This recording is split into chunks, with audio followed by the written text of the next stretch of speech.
Hello friends, welcome back to UGC plugin in the literature series and Maha Marathon of HPSC PGT English। हम लोग already बहुत सारे questions discuss कर चुके हैं जो बहुत इंपॉर्टेंट हैं। अगर आपने पिछले सेशन नहीं देखे हैं, आप जाइए उन क्वेश्चंस को सुनिए। उनकी डिटेल्स मैंने साथ साथ आंसर्स की शेयर की हुई है आपके साथ, उनकी डिटेल्स आपके साथ डिस्कस की हुई है, तो वो क्वेश्चंस आपको सुनते ही याद हो जाने चाहिए।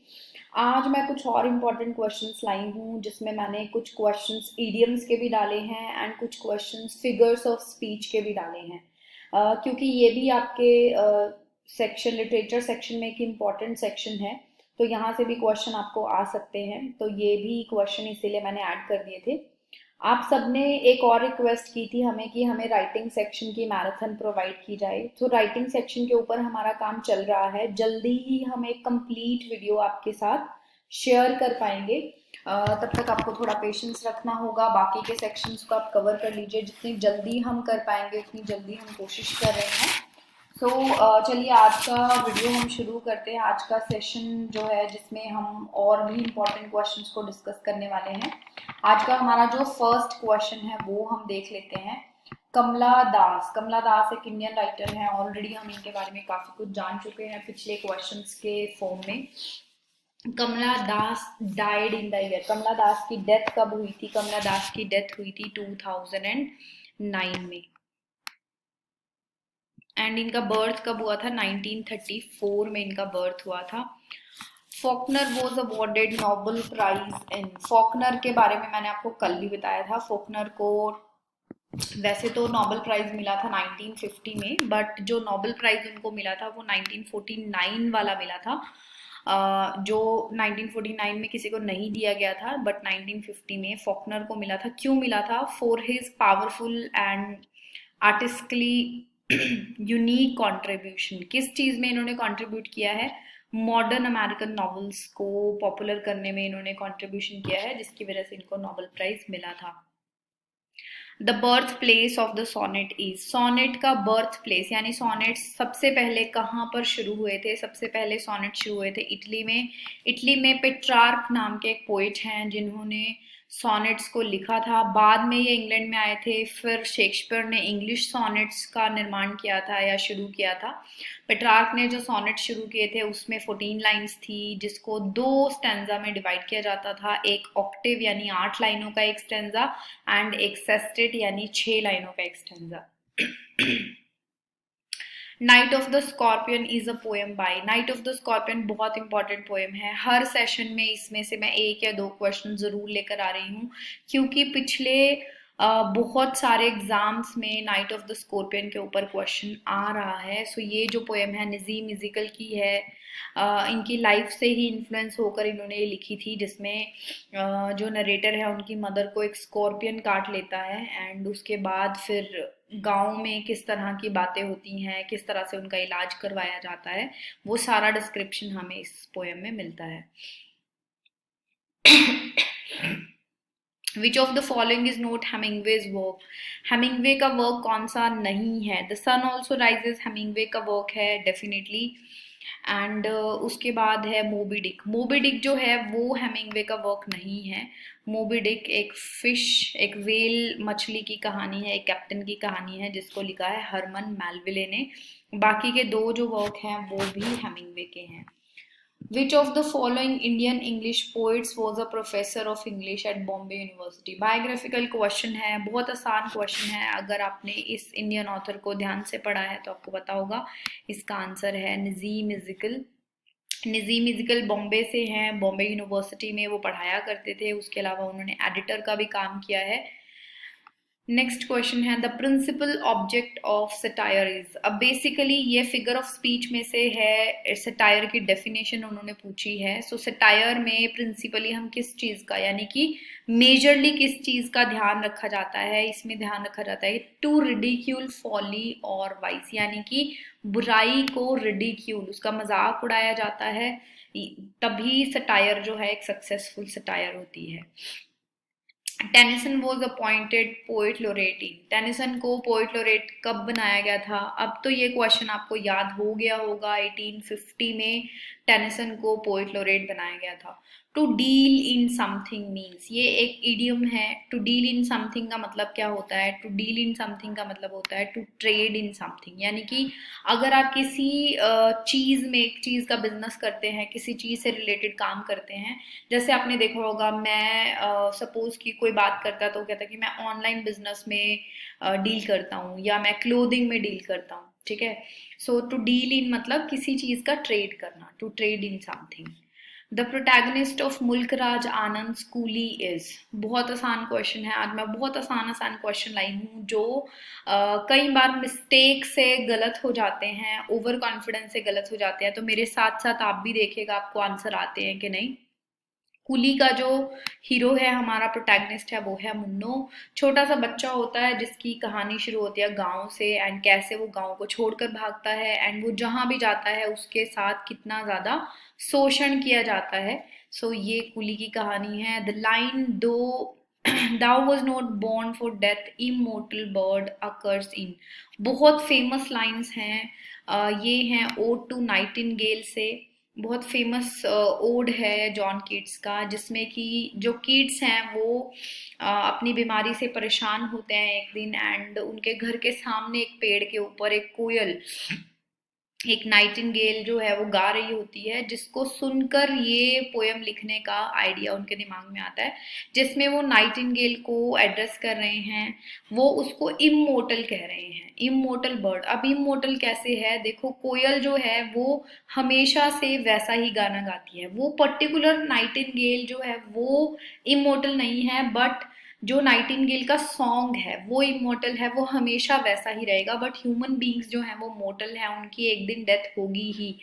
सो वो जो किड्स हैं वो कह रहे हैं कि नाइटिंगेल, तुम जो है वो डेथ के लिए नहीं जन्म तुम्हारा हुआ है, तुम इमोर्टल बर्ड हो। और जो उसका म्यूजिक है, जो नाइटिंगेल का सॉन्ग है, वो एक नशा जो है, वाइन के नशे की तरह किड्स को फील हो रहा है।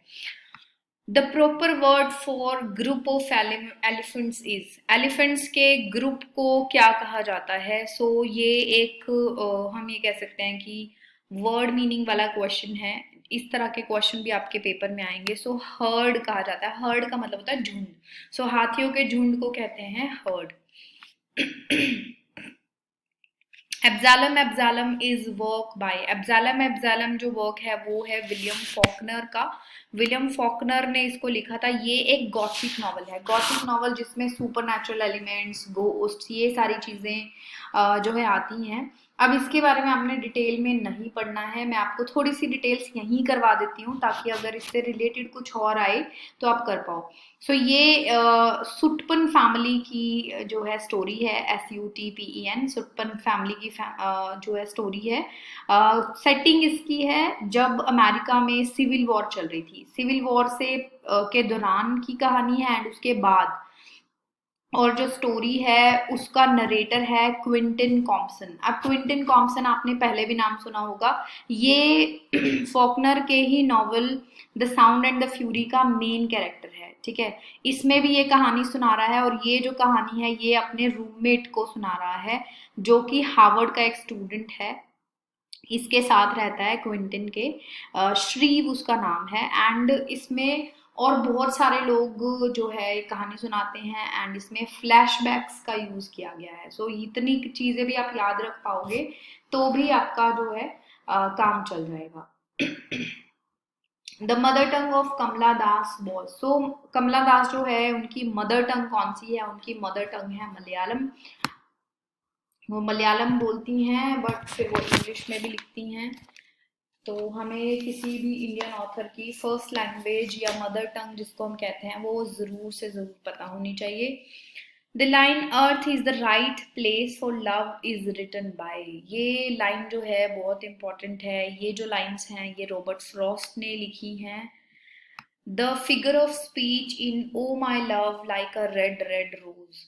सो लाइक जो वर्ड है उससे हम जो फिगर ऑफ स्पीच को पहचान सकते हैं। लाइक और एज जहाँ पर भी आए और कंपैरिजन किया जाए, यहाँ पर लव का कंपैरिजन किया गया है रेड रोज के साथ। और डायरेक्ट नहीं किया गया है। लाइक और एज वर्ड अगर यूज हो तो वहां पर होता है सिमिली, अगर लाइक वर्ड यूज नहीं होता तो ये हो जाता मेटाफर।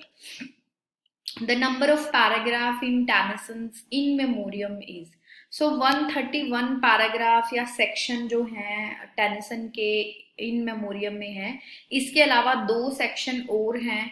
अगर 133 ऑप्शन में होता तो हम उसको टिक करते। सो 2 सेक्शन कौन से हैं, इसके साथ एक प्रोलोग भी है। प्रोलोग क्या होता है, किसी भी वर्क के शुरू में जो इंट्रोडक्शन होती है उसको प्रोलोग कहते हैं। एंड एक एपिलोग भी है। एपिलोग होता है एक ऐसा सेक्शन जिसको लास्ट में जोड़ा जाता है कंक्लूजन की तरह। सो इसमें वैसे 131 सेक्शन है, बट इसका एक प्रोलोग और एपिलोग भी है, ये भी हमें पता होना चाहिए। इसके ऊपर भी क्वेश्चन आपसे पूछा जा सकता है। Which of the following poets wrote the finest poetry in the form of the dramatic monologue? Dramatic monologue जहां पर भी आ जाए, एक नाम आपके दिमाग में सीधा आना चाहिए, रॉबर्ट ब्राउनिंग। रॉबर्ट ब्राउनिंग ने ड्रामेटिक मोनोलॉग को फेमस किया था, उन्होंने बहुत सारे ड्रामेटिक मोनोलॉग लिखे हैं। रेड लेटर डे, ये बहुत ही सुंदर सा इडियम या हम फ्रेज भी इसको कह सकते हैं। रेड लेटर डे क्या होता है, एक इम्पॉर्टेंट दिन। जैसे फॉर एग्जाम्पल आपकी लाइफ में कोई इम्पोर्टेंट दिन हो, उसको हम रेड लेटर डे कह सकते हैं। It was a red letter day when India got freedom, यानी कि जो 15 अगस्त का दिन है वो एक रेड लेटर डे है। तो बहुत इंपॉर्टेंट जो दिन होता है उसके लिए ये फ्रेज यूज किया जाता है। Blank verse is, blank verse क्या है, अनराइम्ड आयम्बिक पेंटामीटर। इसका तो रट्टा लगा लो, ब्लैंक वर्स में सबसे ज्यादा पोइट्री लिखी गई है। सो हमें इसकी डेफिनेशन डेफिनेटली पता होनी चाहिए। सिर्फ ये 3 वर्ड्स में ब्लैंक वर्ड्स को हम डिफाइन कर सकते हैं। अनराइम्ड होता है ये, आयम्बिक पेंटामीटर इसमें यूज किया जाता है। Choose the correct antonym of the word, antonym होता है अपोजिट। सो इंफीरियर का अपोजिट होता है superior. Walt Whitman is a poet of the, Walt Whitman कौन सी सेंचुरी से बिलोंग करते हैं, वो बिलोंग करते हैं 19th सेंचुरी से। Who is known as the poet of the lakes? अब लेक पोएट्स मैंने आपको बताया था 3 हैं लेक पोएट्स, विलियम वर्ड्सवर्थ हैं, एस.टी. कॉलरिज हैं एंड रॉबर्ट साउदी हैं। बट यहाँ पर हमारे पास एक ही ऑप्शन है, तो William Wordsworth will be the answer. The English novel acquired it's modern form in the, English novel जो है वो अपनी मॉडर्न फॉर्म में कब आया था। देखो इंग्लिश नॉवल जो है वो शुरू ही बहुत लेट हुआ था। एनलाइटनमेंट एज में उसको लिखा जाने लगा था, जब ड्रामा को बैन कर दिया गया। उससे पहले थोड़ा थोड़ा रेस्टोरेशन एज में जो है एफ्रा बेन है, उन्होंने जो है नॉवेलाज लिखने शुरू किए थे, और उन्होंने शुरू किया था, बट वो धीरे धीरे इम्प्रूव हुआ। सो अगर हम ये कहें कि जो मॉडर्न रूप है वो उसको मिला था 18th सेंचुरी में। 18th सेंचुरी में 4 पिलर्स ऑफ द नॉवल, यानी कि 4 ऐसे ऑथर्स हमारे पास आ गए थे जिन्होंने इंग्लैंड में नॉवेल्स को काफी ज्यादा इम्प्रूव किया था, जिसमें डेनियल डीफो हैं, हेनरी फील्डिंग हैं, ठीक है, टॉबिस स्मॉलेट है। सो ये सारे ऑथर्स उस टाइम पर लिख रहे थे। सो इंग्लिश नॉवल जो है 18th सेंचुरी में जो है अपने एक अच्छे रूप में आ गया था। एंड ये जो विधा है, ये जो यॉनर है नॉवल, 19th सेंचुरी में ये सबसे ज़्यादा पॉपुलर हुआ। 19th सेंचुरी में इतने ज़्यादा नंबर ऑफ नॉवेल्स लिखे गए, लोगों ने नॉवेल्स को पढ़ना शुरू किया। बट मॉडर्न फॉर्म जो है वो 18th सेंचुरी में शुरू हो गई थी, उससे पहले थोड़े थोड़े जो नॉवेलाज हैं वो लिखे जा रहे थे।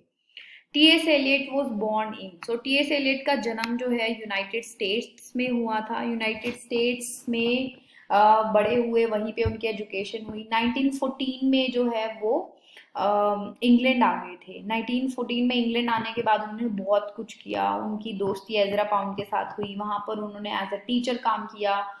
फिर उन्होंने बैंक में एक क्लर्क का पोजीशन भी लिया, एक क्लर्क का भी काम किया। फिर उसके बाद उन्होंने एक जर्नल को भी शुरू किया, उसके एडिटर एंड पब्लिशर बन गए। उस जर्नल का क्या नाम है ये भी आपसे पूछा जा सकता है।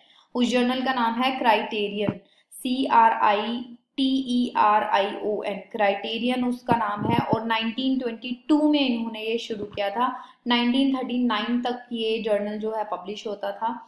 ये जो है बाद में इंग्लैंड के सिटीजन बन गए थे 1927 में, और इंग्लैंड में जाने के बाद इन्होंने वहाँ का जो धर्म है यानी कि एंग्लिकन चर्च है उसको अडेप्ट कर लिया था, यानी कि ये एंग्लिकन चर्च में बिलीव करने लगे थे। सो ये जो बायोग्राफिकल डिटेल्स हैं टीएस एलियट की आपको पता होनी चाहिए।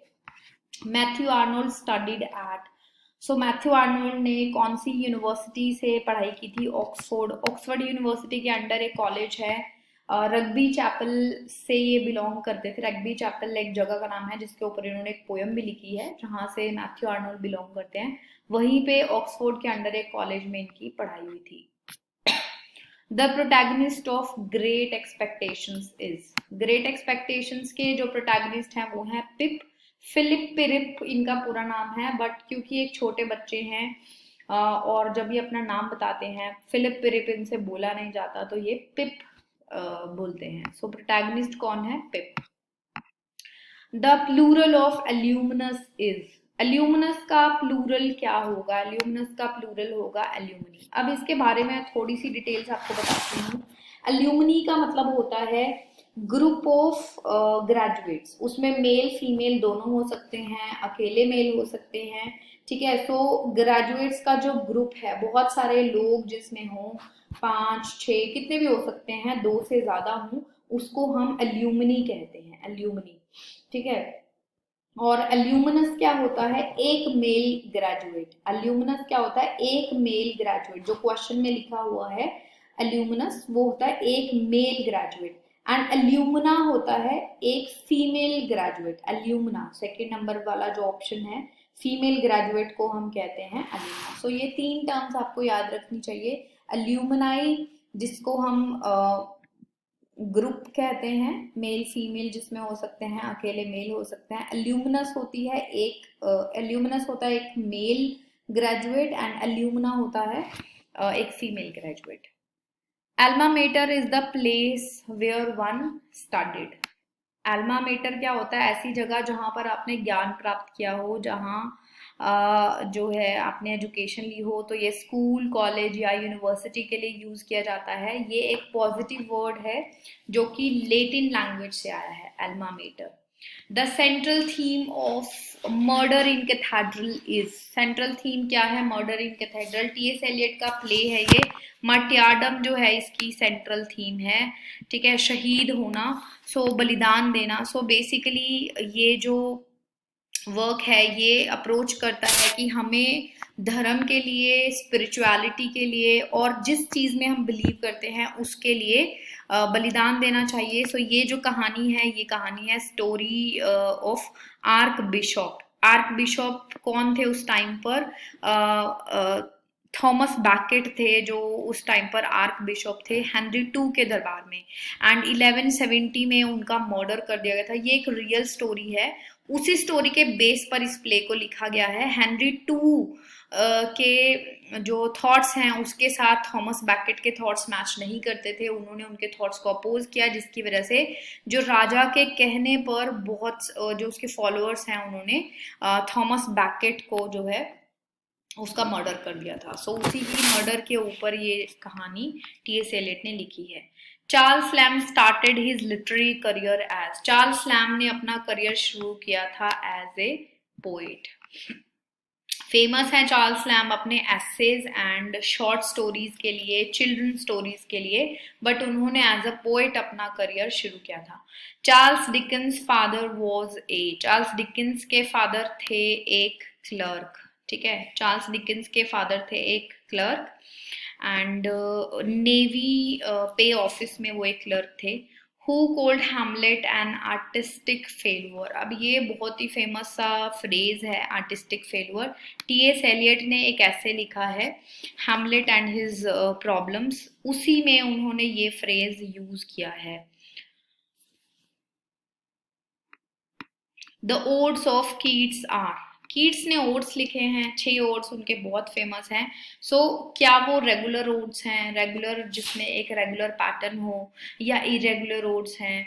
नहीं, वो दोनों हैं। यानी कि कुछ ओड्स उनके रेगुलर हैं जिसमें एक सिमेट्रिकल पैटर्न है, एक जैसे पैराग्राफ स्टेंजा हैं, और कुछ जो हैं इरेगुलर हैं। इरेगुलर में आता है odd on a Grecian earn, और जो रेगुलर है उसमें आता है ओड ऑन मेलैंकली। ठीक है, सो इसका आंसर होगा दोनों। The gaoler is a person in charge of a. Gaoler कौन होता है? ग्योलर ग्योल से बना है, ग्योल का मतलब होता है जेल। ठीक है, सो ग्योलर कौन होगा? जो प्रिजन को हैंडल करता है, प्रिजन का, जेल का इंचार्ज होगा, उसको ग्योलर कहते हैं। Keats poem La Belle Dame Sans Merci is a ballad. ये एक बैलेड है, इसका मतलब है a women without mercy. The scientific study of the development of language is known as philology. Philology की जगह इसकी डेफिनेशन अगर यहाँ पर लिखा होता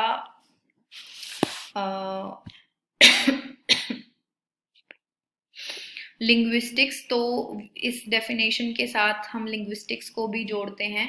अगर हम लैंग्वेज की साइंटिफिक स्टडी करते हैं उसको लिंग्विस्टिक्स भी कहते हैं, फिलोलॉजी भी कहते हैं। बेसिकली फिलोलॉजी है लैंग्वेज की स्टडी। किस चीज़ की? लैंग्वेज की हिस्ट्री, उसकी grammar, how sounds and meanings जो है चेंज होते हैं, कैसे उन सब की जो स्टडी है कि कैसे टाइम के साथ जो है साउंड, प्रोनाउंसिएशन, उनके मतलब जो है बदल जाते हैं, उन सब की स्टडी को हम फिलोलॉजी कहते हैं।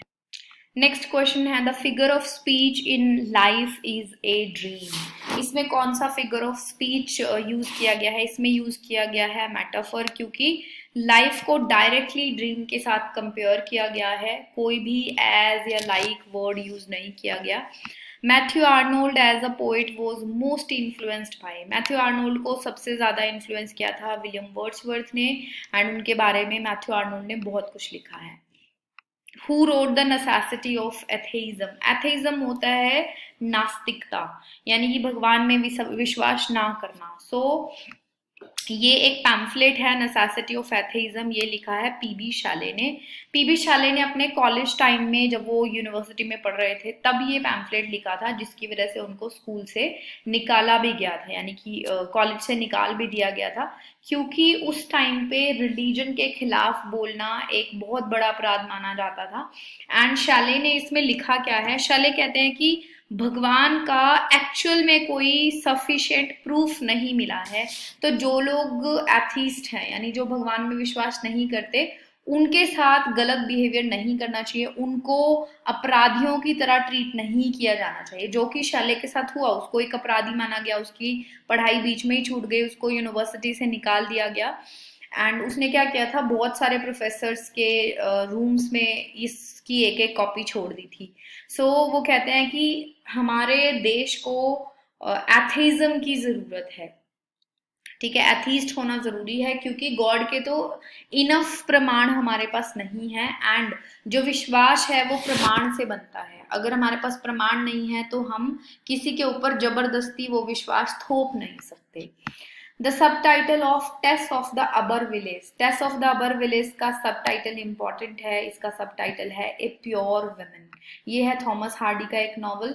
The synonyms for innate is. Innate का सिनोनिम है इनबोर्न। इनबोर्न का मतलब क्या होता है? जो क्वालिटीज आपके अंदर ऑलरेडी हो, ऑटोमेटिकली हो, बाय बर्थ हो, जन्मजात हो, आपकी कोई क्वालिटी है, आपके अंदर कोई गुण है, उसके लिए हम इस वर्ड को जनरली यूज करते हैं। The synonymous the synonym for bona fide is. Bona fide का सिनोनिम क्या है? बोनाफाइड का सिनोनिम है जेन्युइन। जेन्युइन का मतलब क्या होता है? जेन्युइन का मतलब होता है जो रियल हो, जो प्रमाणिक हो। सो बोनाफाइड क्या होता है? जो रियल हो, प्रमाणिक हो, जिसके लिए किसी तरह का संशय ना हो। The figure of speech in death lays his icy hands on kings. अब आप लोग बताइए आपको क्या लग रहा है, फिर मैं बताती हूँ।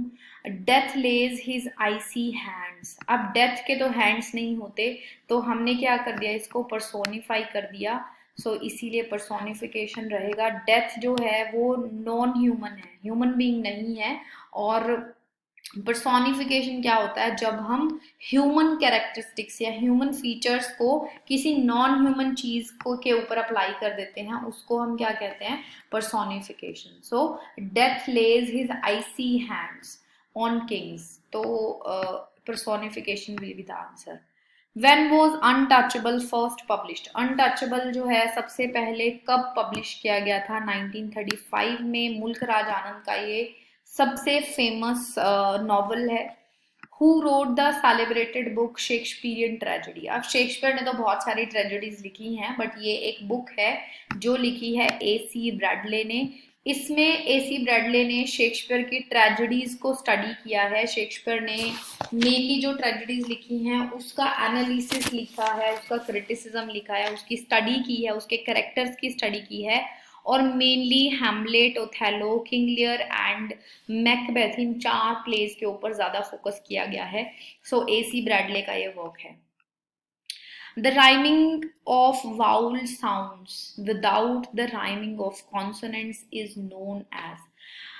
जहाँ पर कॉन्सोनेंट राइम ना करें बट वाउल साउंड राइम करें उसको कहते हैं एसोनेंस। अब ये मैंने नीचे एक एग्जांपल दिया है, इसको मैं डिटेल में आपको समझाती हूँ। Peter Piper picked a pack of pickled pepper. So ये 3 टर्म्स हैं। एलिट्रेशन जो हमने पिछली क्लासेस में पढ़ा था, उसके अलावा है एसोनेंस, तीसरी है कॉन्सोनेंस। अब एलिट्रेशन क्या होता है? जिसमें किसी भी लाइन में हम ये कह सकते हैं कि जो पहले पहले लेटर्स हैं, जैसे पी पी पी, यहाँ पर क्या है? एलिट्रेशन है। जहां पर फर्स्ट लेटर जो है वो रिपीट हो रहा हो, राइम कर रहा हो, उसको हम कहते हैं एलिट्रेशन। ठीक है। अब अगर हम बात करें कॉन्सोनेंस क्या है? कॉन्सोनेंस है जिसमें कहीं पर भी किसी भी वर्ड के बीच में हो, लास्ट में हो, कहीं पर भी किसी भी पोजीशन पर अगर कोई लेटर है वो राइम कर रहा है तो हम उसको कॉन्सोनेंस कहते हैं। जो कॉन्सोनेंट वर्ड्स होते हैं, जैसे सी जो है वो एक कॉन्सोनेंट है। ठीक है। ई जो है वो एक वाउल है, तो जो सी है इसमें रिपीट हो रहा है, सो ये क्या है? ये कॉन्सोनेंस हो गया। इसके अलावा हमारा के भी जो है वो कॉन्सोनेंट है, तो कॉन्सोनेंस हो गया। तो ये जो टर्म है इनके ऊपर अप्लाई होगी। और एसोनेंस क्या है? एसोनेंस है, अगर हम तीसरा कलर ले लेते हैं, एसोनेंस है जहां पर जो वाउल साउंड है वो रिपीट हो रही है, जैसे पीटर का ई, पाइपर का आई। ठीक है। ये जो आई है, ई है, ये जो साउंड्स रिपीट हो रही हैं ये बीच में हो सकते हैं कहीं पर भी, इनको हम क्या कहते हैं? इनको हम एसोनेंस कहते हैं। ठीक है। सो ये जो ग्रीन वाले हैं जिसमें फर्स्ट लेटर जो है वो राइम हो रहा है या वो रिपीट हो रहा है, उसको एलिट्रेशन कहते हैं। जो येलो कलर का है जिसमें कॉन्सोनेंट साउंड्स बीच में कहीं पर भी रिपीट हो रहे हैं, उसको हम कॉन्सोनेंस कहते हैं। और जहां पर वाउल साउंड पिंक कलर के जो हैं ये रिपीट होते हैं, उसको हम एसोनेंस कहते हैं। ठीक है। The figure of speech in the White House announced a new policy. So the White House announced a new policy. इसमें कौन सी figure of speech है? इसमें metonymy है। कैसे है metonymy? The White House represent करता है US के administration को। White House तो बोल नहीं सकता, वो तो एक बिल्डिंग है, बट वो represent कर रहा है पूरे administration को। So White House ने ये अनाउंस किया है कि एक न्यू पॉलिसी को अनाउंस किया है। ठीक है। सो यहाँ पर होगी metonymy. The figure of speech in pluck from the memory a rooted sorrow. इसमें मेटाफर को यूज किया गया है। अब कैसे है मेटाफर? पहले तो ये लाइंस देख लेते हैं। ये लाइंस हैं मैकबेथ से। मैकबेथ के पास जो है वो एक डॉक्टर उसका इलाज करने आता है, तो वो उसको कहता है कि तुम मेरी फिजिकल हेल्थ का इलाज मत करो, मेरी मेमोरी का इलाज करो, जिसमें रूटेड है। रूटेड मतलब जड़ पकड़ के बैठा है, एक सौरो है ना, दुख। तो उसने मर्डर किया था राजा का, वो जो चीज है उसकी साइकोलॉजी में बैठ जाती है। सो यहाँ पर मेटाफर है, क्योंकि सौरो को कंपेयर, रूटेड सौरो। अब सौरो जो है वो उसको कंपैरिजन किया है। ठीक है। जब हम दो चीजों को कंपेयर करते हैं जो कंपेरेबल नहीं है, सौरो को हम पेड़ की तरह रूट नहीं कर सकते, जमीन में जो है गाड़ नहीं सकते। सो जो सौरो है उसको रूटेड वर्ड यूज किया है, इसलिए यहाँ पर मेटाफर है। The figure of speech in the holy time is quite as a nun. As word जहां पर आ गया वहां पर समझ लो simile है। So यहाँ पर fourth will be the answer, simile will be the answer. This sea that bears her bosom to the moon. अब यहाँ पर क्या किया गया है, अगेन हमने पर्सोनिफाई कर दिया। कैसे कर दिया, this sea that bears her bosom to the moon. So इसको ह्यूमन बींग्स के ट्रेट दे दिए हमने, इसीलिए इसको पर्सोनिफिकेशन कहेंगे। Who is the author of summer in Calcutta. Summer in Calcutta famous work है कमला दास का। कन्फेशनल पोइट्री ये लिखती हैं और ऑटोबायोग्राफिकल एलिमेंट्स इनकी पोइट्री में दिखाई देते हैं। Give the correct term for the statement given. Set of facts systematically arranged in rows and columns. अब ये देखो इंग्लिश है, इंग्लिश में पजल्स भी होती हैं। जब हम सिस्टमैटिकली फैक्ट्स को अरेंज करते हैं रो एंड कॉलम्स में, तो रोज एंड कॉलम्स किस में होते हैं, टेबल में होते हैं। हम कहते हैं ना टेबल बना लो इसका एक, जिसमें क्या होता है, रोज होती हैं एंड कॉलम्स होते हैं। दो तरह से हम बॉक्सेस को बनाते हैं जिसमें हम कोई भी इंफॉर्मेशन लिख सकते हैं सिस्टमेटिक तरीके से। ए होमोनिम इज, होमोनिम क्या होता है, होमोनिम होता है जहां पर दो जो शब्द हैं वो सिमिलर हो साउंड में, ठीक है, एंड उनके जो मीनिंग हो वो डिफरेंट हो। So similar in sound but different in meaning. For example हम एग्जाम्पल ले लेते हैं बैंड का। बैंड क्या होता है, म्यूजिकल बैंड भी होता है जिसमें बहुत सारे सिंगर्स होते हैं एंड वो एक परफॉर्मेंस देते हैं। और जो हाथ में हम बांधते हैं एक ब्रेसलेट की तरह, उसको भी हम बैंड कह देते हैं, है ना। BAND, दोनों की स्पेलिंग भी सेम हो सकती है, साउंड सेम हो सकता है, बट उनका मीनिंग डिफरेंट होगा। इसी तरह से एक और एग्जांपल मैं आपको देती हूँ, बार्क, BARK, बार्क। बार्क क्या होता है, पेड़ की छाल को भी हम बार्क कहते हैं, जो आउटर लेयर होती है पेड़ की। एंड जो डॉग साउंड निकालता है भोभो की, उसको भी हम कहते हैं the dog is barking, bark उसको भी कहते हैं। तो जहां पर दो शब्द जो है सेम साउंड करें बट दोनों के मतलब अलग हों, उसको हम कहते हैं homonym. What will be the suitable prefix of the word. Decent के आगे हम ऐसा क्या लाएं, प्रीफिक्स क्या होता है, जो किसी वर्ड के पहले आए, एंड सफिक्स क्या होता है, जो किसी वर्ड के बाद में लगाएं। ऐसे कुछ छोटे छोटे कॉम्बिनेशन ऑफ लेटर्स होते हैं जिसमें हम किसी वर्ड के साथ, किसी रूट वर्ड के पहले या बाद में लगाकर एक नया वर्ड बनाते हैं। तो प्रीफिक्स होता है प्री, पहले। डिसेंट के साथ हम लगाएंगे इन। इनडिसेंट का मतलब होता है उसका अपोजिट, डिसेंट के आगे इन लगा देंगे तो इनडिसेंट बन जाएगा, ठीक है। I ran into an old relative yesterday। अब इसका मतलब क्या है, इसका मतलब है collided, यानी कि ran into मतलब कि जैसे सपोज मैं मार्केट में जा रही हूँ और अचानक से मैं मेरे को सामने से कोई मेरा जानकार मिल गया, कोई पुराना रिलेटिव मिल गया। उसको कहते हैं आई रैन इनटू। ऐसा नहीं है कि मैं सच में मतलब टकरा गई। रैन इनटू का मतलब होता है टकराना, ठीक है। और कोलाइडेड का मतलब ये होता है टकराना। तो टकराना यहाँ पर लिटरल सेंस में टकराना नहीं है। कहता है ना वो मुझे टकर गई थी सामने से, टकर गई थी सामने से मतलब मुझे मिल गई थी। I ran into an old relative yesterday, यानी कल मैं अपने एक पुराने रिश्तेदार को मिली। अचानक से मिलना, ठीक है। कोलाइडेड का मतलब वैसे होता है टकराना, बट यहाँ पर इस सेंस में है कि मिल जाना। नेक्स्ट है चूज द करेक्ट स्पेलिंग। अब स्पेलिंग मैंने आपको बताया था आपको कैसे आएंगी। अगर आपको प्रोनाउंसिएशन आती है तो आप किसी भी स्पेलिंग को सही जो है ढूंढ सकते हैं। इसमें आर्ग्यूमेंट की सही स्पेलिंग है ये argument. Choose the correct explanation of the idiom do not always pick holes. इसका मतलब है क्रिटिसाइज करना। जब कुछ लोगों को आपने देखा होगा वो हमेशा दूसरों के फॉल्ट्स को ढूंढते रहते हैं, तो उसको हम उसके लिए यूज करते हैं do not always pick holes. एक एग्जाम्पल समझते हैं, एग्जाम्पल से समझते हैं। Critics picked holes in his performance but fans seem to love it. Critics ने तो उसकी परफॉर्मेंस में कमियां ही ढूंढी, होल्स ही ढूंढे, बट जो फैंस थे उन्होंने उसकी परफॉर्मेंस को पसंद किया। Choose the correct idiom for the explanation given. Please keep quiet. अब कीप क्वाइट के लिए हम कौन सा फ्रेज यूज करेंगे, उसके लिए हम यूज करेंगे होल्ड योर टंग। अगर आपने जॉन डन की एक पोएम पढ़ी है जिसमें एक लवर सन को कहता है hold your tongue and let me love, यानी कि शांत हो जाओ, चुप हो जाओ एंड मुझे प्यार करने दो। सो होल्ड योर टंग का मतलब होता है कि चुप हो जाओ, कीप क्वाइट। आर के नारायण रोट, आर के नारायण ने कितने नॉवेल्स लिखे हैं? आर के नारायण ने लिखे हैं 14 नॉवेल्स, 14 नॉवेल्स उन्होंने लिखे हैं। उसके अलावा उन्होंने शॉर्ट स्टोरीज लिखी हैं, एक मेमोयर भी लिखा है, और उन्होंने उसके अलावा 3 मिथ्स हैं, माइथोलॉजिकल कहानियां हैं, उनको भी लिखा है, एसेज लिखे हैं। सो आपको ध्यान रखना है novel, short story, essay, memoir and myths. 1914 First World War begins and Robert Frost publishes his work. Which one is it? 1914 में वर्ल्ड वॉर 1 हुई थी जो 18 में खत्म हुई थी। उस टाइम पर रॉबर्ट फ्रॉस्ट ने एक वर्क पब्लिश किया था, वो कौन सा है? वो है नॉर्थ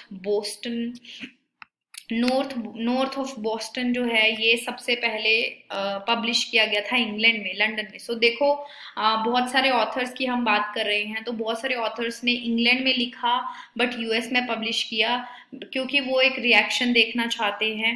एंड बहुत सारे अमेरिकन ऑथर्स ने अमेरिका में लिखा बट उसको पब्लिश इंग्लैंड में किया। सो इसको लंदन में पब्लिश किया गया था पहले, फिर उसके बाद यूएस में पब्लिश किया गया था।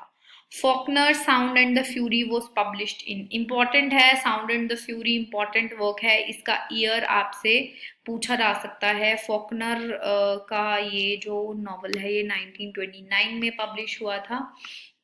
Hamlet was written by Shakespeare, ये तो सबको ही पता है।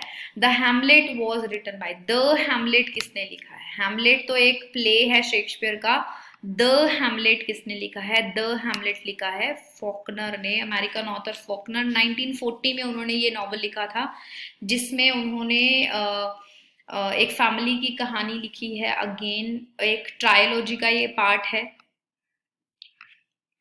In which of his poem did Nazim Musical talk about love and sex? So Nazim Musical की बहुत सारी poems में love and sex की बात की है, बट यहाँ पर जो options हैं उसमें 60 poems में उन्होंने physical love की importance के बारे में बताया है। His poetry comes out of his reactions to his environment, and he juxtaposes old and new by selling peasant superstitions against modern skepticism. This is a comment on Ezekiel and one of his particular poems. Which one is it? कौन सी poem के लिए ये comment किया गया है कि जो Nazim is equal है उनकी जो पोएम्स हैं वो जनरली एनवायरनमेंट की रिएक्शंस को देख कर आती हैं, एंड ओल्ड एंड न्यू का कंपैरिजन दिखाई देता है, जिसमें सुपरस्टिशियस बातें एंड मॉडर्न स्केप्टिसिज्म दोनों हमें दिखाई देती हैं। सो ये जो कोटेशन है, ये जो कमेंट है, ये नजीम इजिकल की द हिल ऑफ देवी के लिए कहा गया है। Which of these is not a novel by मुल्क राज आनंद? मुल्क राज आनंद का नॉवल कौन सा नहीं है? हीट एंड डस्ट जो है वो मुल्क राज आनंद ने नहीं लिखा है। उसके अलावा कूली भी लिखा है, across the black waters and the untouchable तो उनका फेमस नॉवल है ही। सो हीट एंड डस्ट किसने लिखा है? एक इंडियन ऑथर हैं रुथ परवार, जबवाला के नाम से हैं वो, रुथ परवार, PRAWER, एंड उन्होंने हीट एंड डस्ट नाम से ये नॉवल लिखा है। What does मुल्क राज आनंद satirizes in कूली? कूली में किस चीज को सटायर किया गया है? कूली में सटायर किया गया है एक्सप्लॉयटेशन को, पुअर पीपल की। अगर यहाँ पर इंडस्ट्रियलाइजेशन भी एक ऑप्शन होता, सो उन्होंने इस नॉवल में इंडस्ट्रियलाइजेशन एंड इंडस्ट्रियलाइजेशन की वजह से होने वाली एक्सप्लॉयटेशन दोनों को क्रिटिसाइज किया है। उन्होंने नेशनलिज्म को या गांधीज्म के बारे में कुछ नहीं लिखा है इसमें। Which of the following plays by G.B. Shaw has been made into a film starring Audrey Hepburn? So ये जो है इसमें हीरोइन है ऑड्रे हैपबर्न। तो ये जो मूवी है ये कौन से प्ले के ऊपर बनी है? जीबी शॉ के, ये बनी है पिगमैलन। पिगमैलन बहुत ही सुंदर कहानी है, मुझे बहुत अच्छी लगती है पिगमैलन की कहानी। तो ये प्ले जो है, इस तरह की कहानी इंडियन मूवीज में बहुत बार यूज की गई है, आप इसको जरूर पढ़ना, इंपॉर्टेंट प्ले है। मैंने इंपॉर्टेंट प्लेस की लिस्ट में भी आपको इसको दिया है। Catherine Barkley is a character from Ernest Hemingway's famous novel, which one is it? Farewell to arms में से ये कैरेक्टर है। बेसिकली अर्नेस्ट हेमिंग्वे खुद एक एम्बुलेंस ड्राइवर थे एंड उसी दौरान उनको एक हॉस्पिटल में एक नर्स से प्यार हो गया था। उसी कैरेक्टर के ऊपर बेस करके ये कैरेक्टर कैथरीन बार्कले इन्होंने बनाया है। फेयरवेल टू आर्म्स में भी एक एम्बुलेंस ड्राइवर है। ऑटोबायोग्राफिकल नॉवल है ये फेयरवेल टू आर्म्स, जिसमें जो हीरो है उसको कैथरीन बार्कले नाम की एक ब्यूटीफुल सी नर्स से प्यार हो जाता है। Which one of these is not a poem by Walt Whitman? So, Walt Whitman की पोएम कौन सी नहीं है? Distant Likeness जो है वो वॉल्ट विटमैन ने नहीं लिखी है, उसके अलावा सारे वर्क्स जो हैं वॉल्ट विटमैन के हैं। एंड ये जो पोएम है पॉल बेले नाम के एक ऑथर ने लिखी है। A well-known English writer wrote for the Morning Chronicle under the pseudonym of Bose. Who was he? So अगर आपको पता है कि जो ये बॉज है ये किसका पेन नेम है तो आप इस क्वेश्चन को आसानी से सॉल्व कर लोगे। ये पेन नेम है चार्ल्स डिकिंस का। चार्ल्स डिकिंस ने बोज नाम ले करके मॉर्निंग क्रॉनिकल्स को पब्लिश कराया था। I heard a woman call you the winged victory in sluggish Venice. You turn your head towards your tail and smile. What is the title of the poem by D.H. Lawrence? अब D.H. Lawrence ने वैसे तो बहुत सारे novels लिखे हैं but कुछ कुछ पोएम्स भी इन्होंने लिखी है, जैसे स्नेक इनकी एक बहुत फेमस पोएम है। एंड इनकी जो पोएम्स हैं वो बेसिकली इन्होंने ह्यूमन बींग्स के ऊपर नहीं लिखी हैं, इन्होंने नेचर के ऊपर पशु पक्षियों के ऊपर लिखी है, जैसे स्नेक मैंने आपको बताया। सिमिलरली ये जो लाइन्स हैं ये भी मॉस्किटो से आई है। Which of D.H. Lawrence's novel is said to be strikingly autobiographical? कौन सा जो वर्क है D.H. Lawrence का फुली ऑटोबायोग्राफिकल है वो है सन्स एंड लवर्स। तो इसमें कहानी है पोल मोरेल नाम के एक हीरो की, जो कि D.H. लॉरेंस ने अपने खुद के कैरेक्टर के ऊपर बेस किया है। उनकी जो मदर है, उनके जो फादर हैं, उनके जो सिबलिंग्स उसमें दिखाई गए हैं, जो कंडीशन दिखाई गई है वो सेम कंडीशन D.H. लॉरेंस की खुद की लाइफ में थी कि किस तरह से पोवर्टी है, उसके जो फादर का कैरेक्टर है, प्रिजन उसमें दिखाई गई है, debtors prison. So sons and lovers will be the answer. Matthew Arnold Sohrab and Rustum is taken from a story from. Sohrab and Rustum एक बहुत ही सुंदर सी वॉर वाली कहानी है जिसमें Sohrab and Rustum father and son हैं जो बिछड़ जाते हैं और दोनों अलग अलग आर्मीज को ज्वाइन कर लेते हैं, अलग अलग कंट्री की, एंड वॉर में मिलते हैं जिसमें फादर जो है वो अपने बेटे को एज अ सोल्जर एक सोल्जर समझ के मार देते हैं। बाद में उसको पता चलता है and then he promises his son कि मैं तुम्हें एक बहुत बड़ा ग्रैंड फ्यूनरल दूंगा। ये जो कहानी है ये शान नेमे नाम के कहानी से इंस्पायर्ड हुई है जो फिरदौसी नाम के एक ऑथर ने लिखी है। ठीक है, फिरदौसी नाम के एक ऑथर ने शान नेमे नाम की कहानी लिखी है जहां से सौरभ एंड रुस्तम की कहानी आई है। लास्ट क्वेश्चन है I am every woman who seeks love. ये जो लाइंस हैं ये कौन सी पोएम से आई हैं? ये कमला दास की पोएम है एन इंट्रोडक्शन। एन इंट्रोडक्शन एक कन्फेशनल पोएम है, ठीक है, और जिसमें कमला दास ने अपने पॉइंट ऑफ व्यू को एक्सप्रेस किया है। सो यहाँ पर हमारा जो है ये सेशन भी ख़त्म होता है। मैंने बहुत आसान आसान क्वेश्चंस आपके लिए यहाँ पर लेकर आई हूँ, इम्पॉर्टेंट क्वेश्चंस हैं। एक्सप्लेनेशन मैंने आपके लिए की है इन क्वेश्चंस की। थोड़ी सी मेरी तबीयत गड़बड़ लग रही है मुझे, इसलिए वर्ड थोड़ा लड़खड़ा जाते हैं कभी कभी, गले में कुछ थोड़ा इश्यू चल रहा है, बट कोई बात नहीं, हम इन सेशंस को जारी रखेंगे। आप लोगों की पढ़ाई रुकनी नहीं चाहिए। And literary terms and chronology का मैंने आपसे लास्ट सेशन में पूछा था बट मुझे बहुत ज़्यादा कमेंट्स नहीं आए हैं। अगर मुझे ज़्यादा और कमेंट्स आते हैं उस वीडियो के ऊपर तो मैं डेफिनेटली इन दोनों सेक्शंस को कवर करने की कोशिश करूँगी। अदरवाइज हमारी क्वेश्चन आंसर सीरीज चलती रहेगी एंड राइटिंग के ऊपर हम ऑलरेडी काम कर रहे हैं, मैं बता चुकी हूँ, वो भी हम जल्दी ही अपलोड करेंगे ताकि आपका पूरा राइटिंग सेक्शन एक ही वीडियो में कवर हो जाए एंड आपकी पूरी अच्छे से रिवीजन हो जाए, जिसमें हम डिटेल्ड सेक्शन कवर करने की कोशिश कर रहे हैं। क्वेश्चन आंसर्स भी अगर आपको चाहिए होंगे तो आप बताइएगा, तो हम राइटिंग सेक्शन के ऊपर क्वेश्चन आंसर्स भी डाल देंगे। थैंक यू सो मच हमारे साथ बने रहने के लिए। आपके कमेंट्स हमें बहुत मोटिवेट कर रहे हैं एंड जिसकी वजह से हम अपनी हालत ख़राब में भी आपके लिए एक वीडियो लेकर आते हैं। क्योंकि हमें लग रहा है कि हम एटलीस्ट किसी के लिए किसी की मदद कर रहे हैं एग्ज़ाम में। हम चाहते हैं कि आप फ्लाइंग कलर्स के साथ इन एग्ज़ाम्स को क्लियर करें, आपकी जल्दी से जॉब लग जाए। Thank you so much with this, stay tune to UGC plugin, see you soon in the next video.